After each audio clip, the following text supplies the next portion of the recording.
Nouveau numéro de votre magazine, les dossiers sur Ecofin Télévision. L'Assemblée nationale a voté enfin 2 semaines le rapport de la Commission économique, financière et de contrôle budgétaire qui relève le budget 2023 à 15,8 milliards de dollars américains contre 14,6 milliards de dollars américains comme initialement proposé par le gouvernement de la République. Ce format assorti justement de plusieurs recommandations a donc été voté à l'unanimité par les députés qui étaient présents lors de cette plénière-là. Les nouvelles ressources justement de l'ordre de 1,2 milliard de dollars américains ainsi dégagées ont été, selon cette commission, affectées vers les domaines prioritaires et porteurs des croissances. Pour en parler, justement, je suis avec moi sur ce plateau, Mike Gardidiana. Bonjour et bienvenue. Merci Patrick, bonjour à vous et aux téléspectateurs. Merci beaucoup d'avoir accepté notre invitation. Vous êtes analyste des questions économiques et sociales. Alors, première question, l'Assemblée nationale qui revoit à la hausse le budget pour l'exercice 2023, est-ce sans précédent ou il y a déjà eu un précédent de ce genre dans l'histoire budgétaire de notre pays? Il y a eu un précédent en 2012, mais je ne sais pas, je n'ai pas les chiffres avec moi, mais ce n'était pas à hauteur de cette révision ici. Et je crois que c'est une très bonne nouvelle, c'est une décision très salutaire. Cependant, j'aimerais que les gens sachent que c'est dans le devoir de l'Assemblée nationale qui en est l'autorité budgétaire, et dans la mesure où l'État fait face à plusieurs priorités. C'est vrai que la priorité des priorités reste les questions sécuritaires, mais cette révision à la hausse de ce budget qui, en soi, est une prévision aussi, dénote justement de cette volonté de pouvoir atteindre les objectifs et faire mieux que ce qu'on a fait lors du quinquennat passé. Et j'estime que cette révision, s'il faut s'en tenir aux propos du président de la commission Ecofin, c'est que c'est vrai, cette majoration doit être orientée vers les questions prioritaires, les secteurs porteurs de croissance. Seulement, moi j'aimerais avoir un peu plus de détails. C'est vrai, on a entendu de manière passive ces orientations de l'Assemblée nationale qu'on attend, en tout cas entrer en possession de ces quelques recommandations, et on attendra forcément la promulgation pour aller dans les approches comparatives entre la proposition initiale et la proposition révisitée. Ça se trouve actuellement au Sénat. Au Sénat actuellement en seconde lecture, et on espère que le Sénat pourra aussi apporter quelques touches. Cependant, dans le fond, je crois que c'est comme je le disais, cet État congolais aujourd'hui a la possibilité de faire mieux. Je le disais, si ça dépendait que en termes de mobilisation, l'État congolais a même d'aller jusqu'à 17, 18, voire 19. Mais je crois qu'il faut être très, très prudent. Quand on est une économie complètement extravertie, les chocs exogènes peuvent finalement nous couper l'arbre sous le pied, mais aussi parce qu'on n'a pas résolu le mal congolais dans le fond, c'est-à-dire le coulage de recettes et le bradage de certains actifs de la République. Et aujourd'hui, je sais que la question viendra de savoir est-ce qu'on a tenu compte de la réalité des choses. Forcément, c'est la commission Ecofin, ça veut dire que c'est des gens qui sont en contact, qui voient l'évolution de la balance et de la courbe économique, non seulement sur le plan national, mais aussi sur le marché international, de quoi nous dépendons essentiellement avec l'industrie extractive. Et à ces stades ici, je crois qu'on a tout pour pouvoir exécuter ces budgets-là. Cependant, encore une fois de plus, on émet un bémol, c'est que on commence par des orientations comme ça, on commence par la majoration, mais en fin de compte, on risque d'avoir... un budget qui ne sera pas atteint? Non, pas un budget qui ne sera pas atteint, mais la réorientation justement de ces fonds risque de ne pas apporter les solutions tant attendues.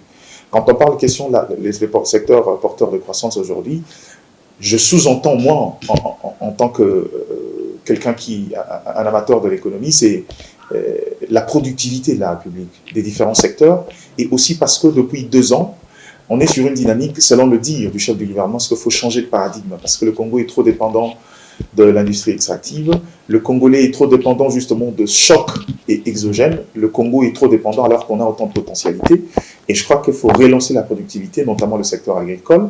Il faut cette fois-là soutenir l'entrepreneuriat local pour recréer justement de l'investissement et des entreprises à capitaux congolais, et c'est pour moi la plus belle de manière pour que finalement on ait cette économie assez diversifiée et renforcer justement ces dynamiques des résolutions de problèmes. Parce que je rappelle souvent aux gens qui regardent que depuis toujours on nous a chanté, on nous a parlé de la croissance économique, mais je vais vous rappeler que la croissance économique, pour tout bon économiste, n'évoque que la dimension quantitative. La dimension qualitative et qui traduit justement le caractère positif d'une croissance économique, c'est les dynamiques de développement, comment on leur oriente, vers quel secteur on investit et comment on va vers la productivité qui favorise aussi cette croissance-là positive, mais qui résout aussi d'autres problèmes qu'aurait comme le problème de chômage et autres.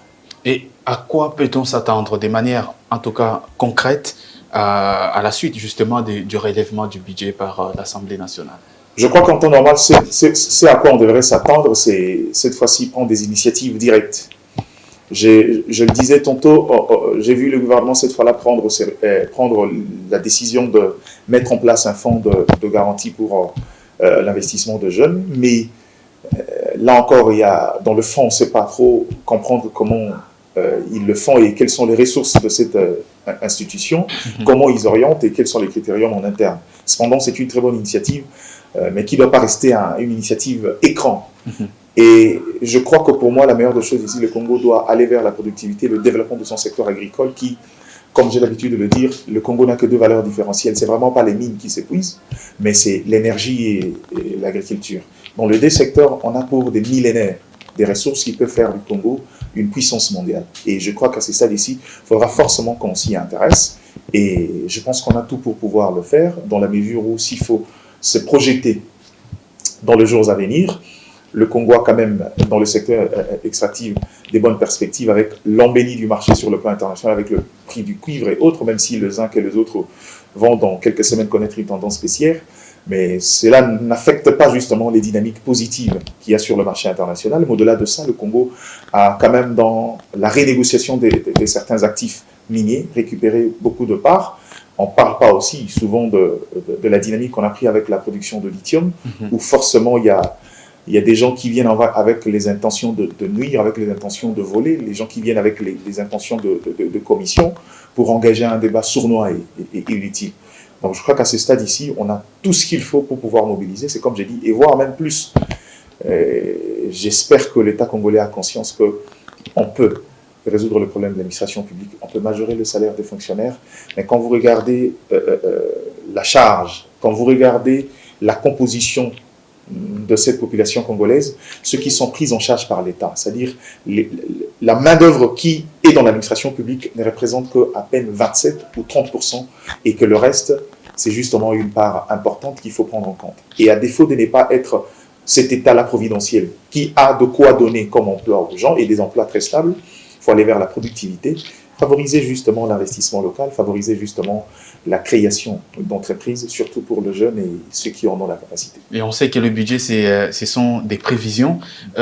Est-ce que l'Assemblée nationale, sa commission ECOFIN, a aussi tenu compte, je sais que vous n'êtes pas de l'Assemblée, mais vous êtes dans le domaine, est-ce que la commission ECOFIN a vraiment tenu compte de la capacité de mobilisation de recettes sur les terrains et le budget qu'elle a proposé? Il suffit de regarder les indicateurs de l'exercice précédent pour se rendre compte que ces budgets ont été exécutés à plus de 100%. C'est pourquoi d'ailleurs on a parlé avec l'avis de l'IGF justement d'un collectif budgétaire pour essayer de voir comment récapter justement ces surplus de mobilisation. Et ce qui fait qu'aujourd'hui, cette assemblée, cette commission ECOFIN avait tous les indicateurs pour juger de la capacité de mobilisation de l'État, sans encore ajouter quelques éléments positifs que je venais de dire ici, la récupération de quelques actifs dans le secteur minier, et puis la dynamique de la production de d'autres matières premières, notamment le lithium, qui nous permettra de pouvoir en empocher, en emmagasiner un peu plus. Donc en termes de capacité, et on est dans une tendance où sur le marché international, je l'ai encore dit une fois de plus, il y a de l'embellie, notamment en termes de prix de matières premières, et ce qui fait que le Congo excelle dans ce genre de contexte-là, et on en a encore pour quelques temps. Il faut dire, on profite aussi du contexte de la guerre russo-ukrainienne. Tout à fait. Et justement, parce que vous avez évoqué la question du collectif budgétaire, le ministre des budgets, Yves Bogy, a clairement dit qu'il n'aura pas des collectifs budgétaires cette année, malgré l'exécution du budget à plus de 100%. Il a évoqué notamment une raison selon laquelle le surplus a été affecté à l'effort des guerres. Vous partagez le même avis? Il y a un principe sacro-saint dans la gestion des trésors, c'est la redevabilité. Il ne suffit pas de nous dire que cela a été orienté vers les efforts de guerre, il faut les justifier, c'est ça dans le sens. Justement, c'est comme c'était des prévisions. Si on est allé au-delà, c'est parce qu'il y a eu de besoins pressants. et qui ça a été réorienté, il faudra prouver, il ne suffit pas de le dire. Je crois que le dire comme ça, il fait passer pour un amateur. Il sait que tout ce qui est, surtout pour le trésor public, ils doivent justement rendre compte à cette autorité budgétaire qui est l'Assemblée nationale. Du coup, il faut aller dans ce sens-là, il faut les justifier. Je ne sais pas comment ils vont faire, mais je n'ai aucune théorie dans ma tête qui pourra justifier justement cette dynamique-là, de ne pas faire un collectif budgétaire pour nous dire, bon, écoutez, il y avait des surplus, oui, mais bon, on a orienté vers les efforts. Et en même temps, on sait que le pays est confronté à la guerre et qu'il faut falloir beaucoup de moyens. Est-ce que ce n'est pas une raison suffisante? C'est une raison suffisante pour réorienter le fonds, mais ce n'est pas une raison de gestion pour ne pas amener les éléments de preuve. Ce n'est pas une raison. En termes d'administration, sur le plan économique, sur le plan de bilan, il est inconcevable de ne pas rendre compte sous prétexte que non, on a des efforts de guerre. C'est pas ça, c'est pas la gestion ça. Je crois que la meilleure des choses à faire, c'est le prouver par un collectif budgétaire. On a capté autant que les législateurs sachent exactement combien on a su capter, comment ça a été orienté. C'est pour le besoin de clarté, de transparence et de redevabilité. Personne n'a des vues sur ces surplus de mobilisation, mais le problème c'est que pour des raisons de gestion, pour des raisons de traçabilité, il faudra le prouver. Et je crois que le texte exige qu'on aille dans ces collectifs pour finalement donner la capacité à cette assemblée. Peut-être lors de la réédition des comptes, ils peuvent justifier. Non mais, vous savez, on peut aller dans la reddition de comptes, mais je ne suis pas sûr que cette reddition de comptes a été faite.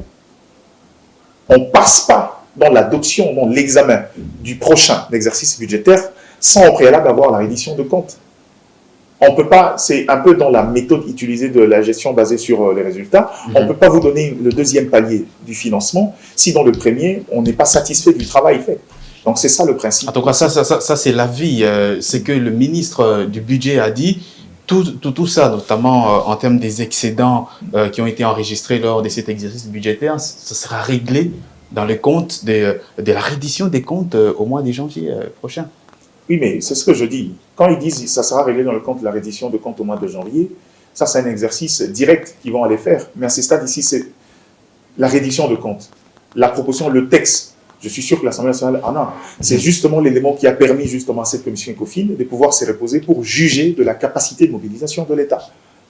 C'est comme je le disais ici, cette commission a su se projeter, aller vers la hausse et majorer quelques rubriques qu'on a jugées utiles et prioritaires. C'est justement parce que dans la réédition de compte, dans le texte précédent, dans l'exercice précédent, on s'est rendu compte qu'il y avait des possibilités, des indicateurs qui justifiaient le fait que pour cette fois-ci, on pouvait en faire un peu plus. Donc ça, il nous dit au commun de mortels, je ne sais pas comment ils vont faire, mais faire une réédition de compte n'est pas forcément...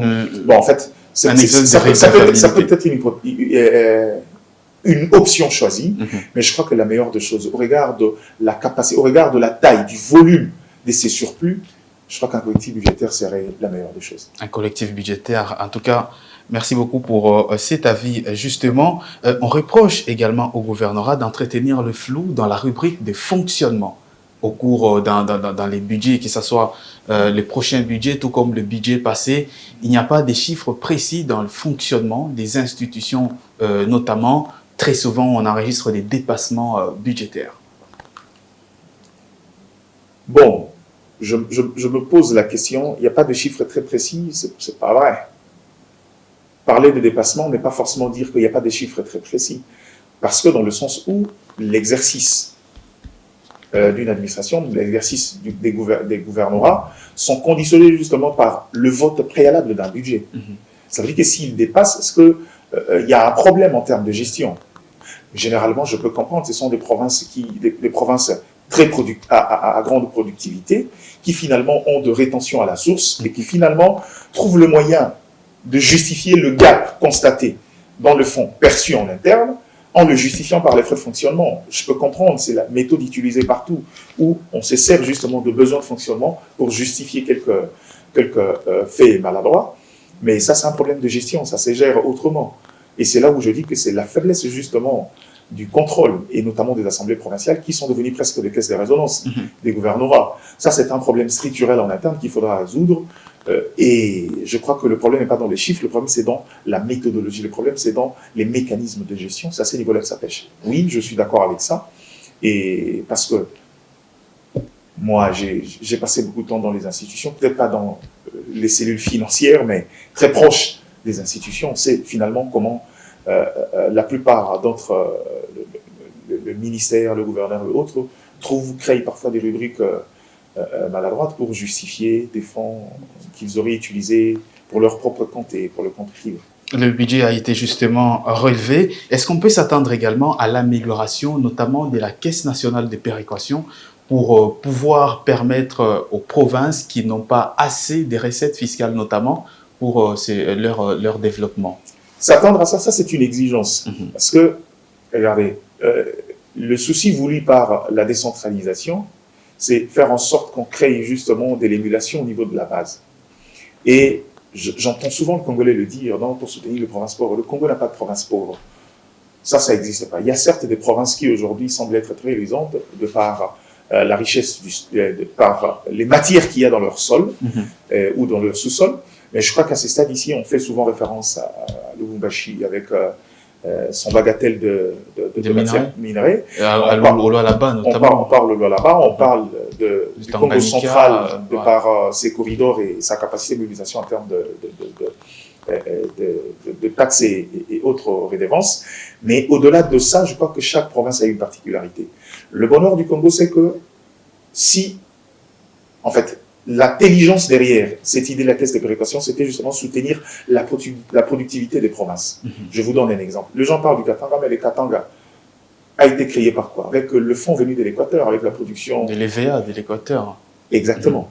Donc c'est pour vous dire que le Congo, aujourd'hui, on a de l'équilibre en termes de productivité, ou si on réussit à mettre en place les stratégies coulées dans le PNSD, le Congo ne mettra pas 20 ans pour devenir une puissance sur quoi compter dans les jours à venir. Donc le problème ici, c'est justement l'idée, faire en sorte que chaque province ait la possibilité de pouvoir tourner en plein régime et de pouvoir tirer vers le haut la province. Mais malheureusement, on a un problème, comme vous venez de le dire. C'est-à-dire l'exemple dont on a évoqué ici sur la gestion de fonds venus du Trésor est un problème. À quelqu'un pareil, quand vous lui donnez des projets quand vous lui donnez le moyen pour aller vers le projet porteur de croissance, il confondra, il les mettra dans ses poches. Donc je crois qu'il y a un problème en termes de méthode de gestion. Et à ces stades-là, je crois que beaucoup de gens, ou encore en interne, on se repose sur ces faiblesses-là pour justifier l'absence de la caisse de péréquation. Mais malheureusement, ce n'est pas le cas. Il faut cette caisse de péréquation, surtout pour un État décentralisé, surtout pour un État découpé surtout. Il y a des provinces qui se sont très éloignées du centre d'impulsion et qui finalement qui ont besoin justement de moyens pour pouvoir assurer le bien-être de la population qui vit.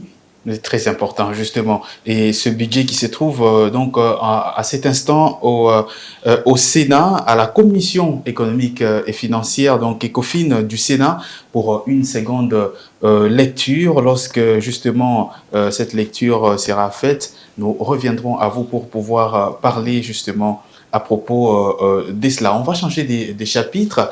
L'invasion, on peut la qualifier comme ça, du Rwanda contre la RDC, la guerre que le Rwanda mène à la RDC. Est-ce qu'on peut dire aujourd'hui que c'est une guerre purement économique? Purement, non, mais c'est une guerre d'abord économique. Parce qu'après, il y a des besoins. Quand vous regardez, parce que les gens le savent, l'arc-bouton de cette situation, c'est justement ces besoins économiques, c'est justement le sous-sol congolais qui est à la base de cette situation, que les gens qui en veulent préfèrent le prendre par de voies non conventionnelles. Et ça, c'est depuis 2 années.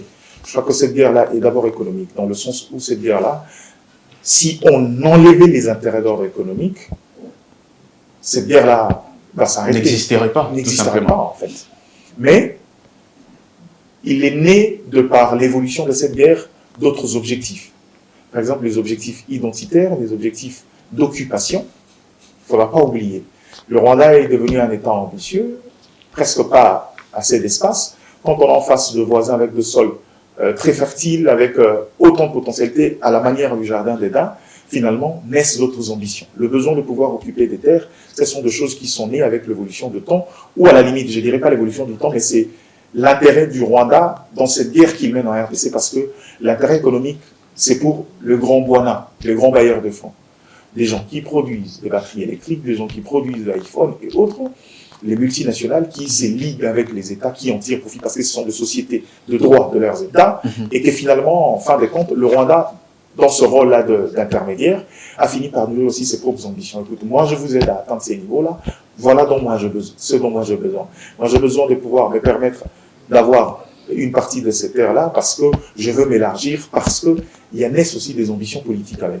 Mais je crois que cette guerre-là est avant tout une guerre économique, avant ses ramifications, notamment presque une guerre d'ordre identitaire aussi. Le Rwanda et la RDC, justement, à l'avènement de Félix Tshisekedi, qui a voulu réchauffer les relations économiques notamment, il y a eu plusieurs protocoles d'accord qui ont été signés entre les deux États, notamment l'ouverture d'une ligne aérienne pour la compagnie aérienne rwandaise, l'accord pour le traitement de l'or par la société nationale rwandaise d'ITER au niveau de Kigali. Qui n'est détenu que 20% de part et le reste, ce sont les Américains. Justement, pourquoi tous ces accords n'ont pas permis de faire revenir la paix et mettre fin à cette sorte de guerre économique? Selon les informations, la situation qui fait capoter les choses, c'est la gourmandise en fait. Depuis toujours, le Congo a fait des concessions pour pouvoir avoir cette paix à l'Est, cette paix qui n'est jamais arrivée. Pourquoi? Parce que il y a un élément, il y a un vieux sage qui a dit ce par quoi on acquiert le pouvoir, c'est ce par quoi on le conserve. Et que le Rwanda sait que l'épée de Damoclès sur la tête du Congo pour continuer à garantir ses intérêts, c'est cette situation chaotique dans la partie Est de la République. Et que finalement, le chef de l'État, une fois arrivé, n'en voulait pas. Pour lui, c'était une priorité d'instaurer une paix définitive dans cette partie-là. Je suis prêt à faire des concessions. Je suis prêt à signer des accords avec vous, partager avec vous le ressource qu'il y a de ces côtés-là. Mais en contrepartie, j'ai besoin d'une paix totale dans cette partie-là.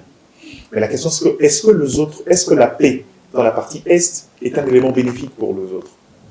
Je ne pense pas. Parce que même si on décidait d'accepter, on permet au Rwanda de pouvoir extraire de l'or et aller raffiner et transformer chez eux, ce n'est pas un problème, ce n'est qu'une infime partie de la richesse de l'or. Il n'y a pas que de l'or, il y a le polychlore dont le ministre de l'Industrie a fait allusion avant-hier. Dans la production minière, il y a toujours ce qu'on appelle les productions secondaires. C'est-à-dire que vous êtes venu pour l'or, finalement vous trouvez des cassiteries, des autres. Il y en a toujours. Et ça arrive, c'est pourquoi c'est inclus dans les différents accords et négociations. Et je crois qu'au-delà de ça, le Rwanda a estimé aussi que l'une des raisons qui fait que cet État-là continue à avoir des intérêts en RDC, c'est continuer à être le bourreau, ce qui nous engage dans une dynamique de paix interminable, qui devient en fait un effet placebo où on croit qu'on finira par avoir la paix, mais dans l'entretemps, ça sert. C'est devenu presque un élément essentiel pour eux. Alors que vous avez en face un interlocuteur qui est prêt à faire des concessions, mais qui ne veut pas justement de cet élément qui vous sert de pression. Et ça, c'est à ce niveau-là que le débat s'éternise. Vous ne pouvez pas. Moi, je le disais toujours aux gens, croyez-moi, le mouvement du M23, à chaque fois qu'on s'approchera des élections et autres, c'est vrai que c'est des marionnettes d'un camp qui assure les intérêts de cet État-là rwandais, mais aussi des autres multinationaux, mais aussi, en interne, il y a des gens qui viennent avec des intérêts politiques. Qui voudra retrouver les grades de général dans l'armée, il y a ceux qui voudront prendre part à la gestion de la République. C'est devenu presque une culture depuis 1960 où la petite porte, le raccourci pour accéder au pouvoir, c'est aller mener la rébellion, passer par une négociation et occuper un poste. Et ça, c'est une culture qu'il faut rompre. Et je crois qu'on est en train de rompre avec cette culture. Et cependant, je crois qu'au-delà des objectifs et des finalités, c'est là où les deux États se sont séparés, ou je dirais les deux chefs d'État se sont séparés, et que finalement l'autre veut la paix.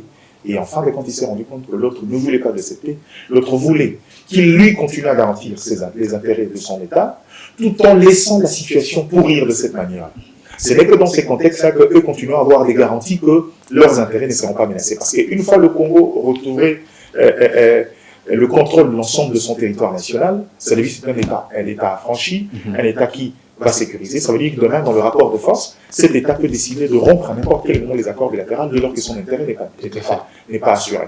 Donc, c'est ça d'ici. On ne négocie pas avec un État qui vient pour ses intérêts directs liés à l'économie, mais on vient plutôt à un État dans une position de faiblesse qui a besoin d'une réduction d'hostilité pour pouvoir survivre. Parce qu'aucun chef d'État ne pourra être pleinement chef d'État, être très à l'aise, quand tu sais que régulièrement, à Kachichi, à Bendera ou ailleurs, on massacre régulièrement.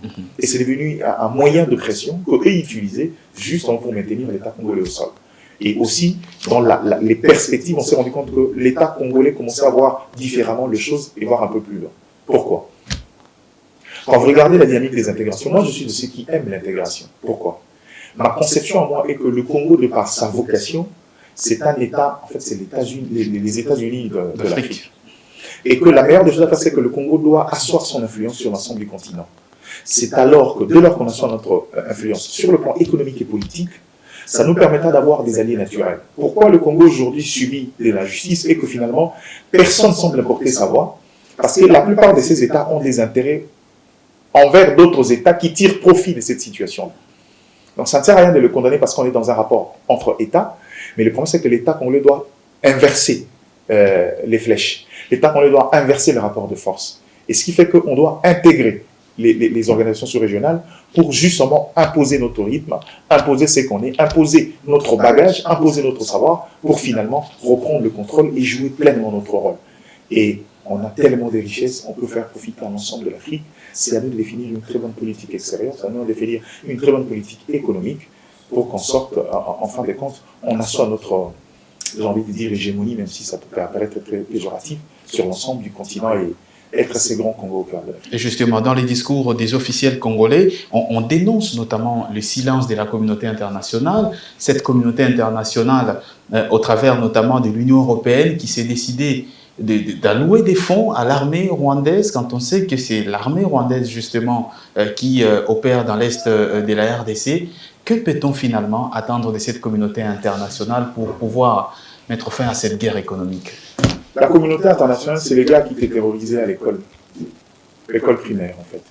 Pour rien, il a juste vu que tu avais la tête d'un pigeon et puis il a décidé de te rendre la vie dure. Jusqu'au jour où tu renégocies les accords, et parfois vous risquez de finir des très bons amis. Qu'est-ce que le Rwanda a fait pour jouir de ces privilèges-là? Ce Rwanda-là, le même Paul Kagame a mené des massacres sur son territoire, des massacres qui ont fait parler, dont on en parle dans le monde entier. Le Rwanda s'est victimisé, s'est constitué en une minorité en voie d'extinction.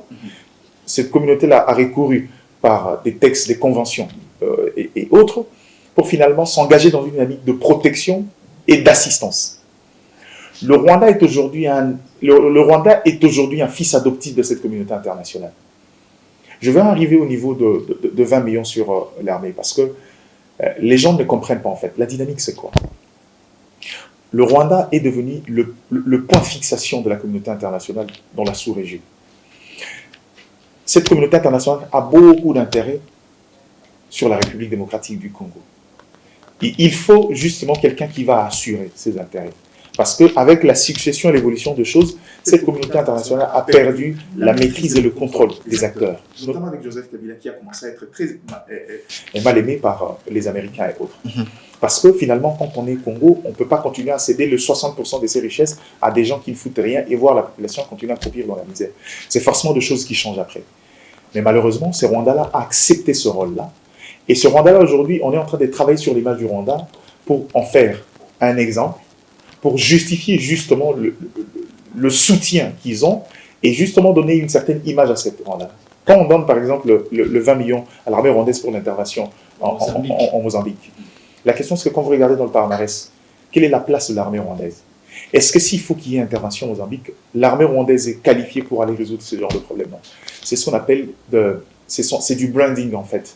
Déjà, quand nous avons vendu ce Rwanda-là, une économie la plus dynamique du continent africain, avec des productions des matières qui n'ont pas sur leur sol, on nous a dit que c'était la meilleure économie, l'économie la plus dynamique actuellement, qui dépasse même le Botswana et le Cap-Vert.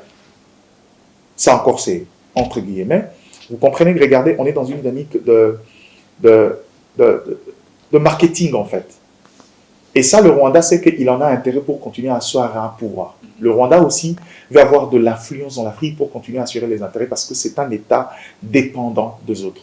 C'est le Rwanda qui dépend à plus de 60% dans son budget de cette communauté internationale. Les gens ne le savent pas. Le Rwanda, quand on adopte le budget, les ressources propres, ce n'est que les 40 ou moins de 40% du budget. Le reste est pourvu par la communauté internationale et les autres États. Et ces Rwandais commencent à avoir des ambitions aussi de pouvoir s'émanciper. Non pas s'émanciper, mais d'accroître son assiette. Et pour ça, il faut politiquement asseoir son hégémonie et aussi aller dans des dynamiques de conquête de terres, mais aussi de richesses. Et ce qui fait qu'aujourd'hui, le Rwanda a trouvé un pari. Vous avez besoin de ça, moi j'ai besoin de ça. On fait marche ensemble, moi je vous donne ça, vous me donnez ça. Les facilités notamment. Exactement. Ce qui fait qu'aujourd'hui, il y a presque un silence quand il s'agit des questions de Rwanda. On continue à les soutenir, mais le bonheur, ce que j'aime avec cette communauté internationale, il n'y a pas question d'amis. Ils ne se salissent pas les mains. Mobutu a joué ce rôle-là. Mobutu a été le tout-puissant. Mobutu a été l'ami de chef d'État américain. Mobutu a été le point de fixation dans le continent. Mais le jour où ils se sont rendus compte que la situation avait atteint le pourrissement, on l'a lâché, malheureusement. Et Kagame doit le savoir. Et Kagame risque de finir malheureusement comme ça. Merci beaucoup Mike Gardidiana. C'est à moi de vous remercier. D'avoir accepté justement notre invitation. Je rappelle, vous êtes analyste des questions politiques, économiques et sociales. Merci d'être passé. C'est toujours un plaisir. Merci à vous également d'avoir regardé ce magazine. Je vous retrouve demain avec un autre invité pour cette fois-là un autre sujet dans votre magazine, Les Dossiers.